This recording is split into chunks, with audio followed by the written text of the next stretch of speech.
Kakatapos lang ng event dito. And parang gusto kong mag-vision casting. Parang maganda ikasal dito sa venue na to. Tingnan nyo, dito lalabas. Yung... Uy, nag-video ako for my vlog. Ayan. Ito yung mga kasama ko sa conference. So, di ba dito lalabas yung bride. Tapos nakaharap dito yung madam people. Something. Everybody say happy birthday, Iza!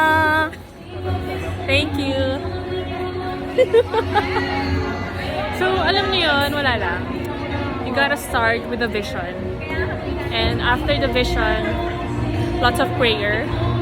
And after that, we wait on God.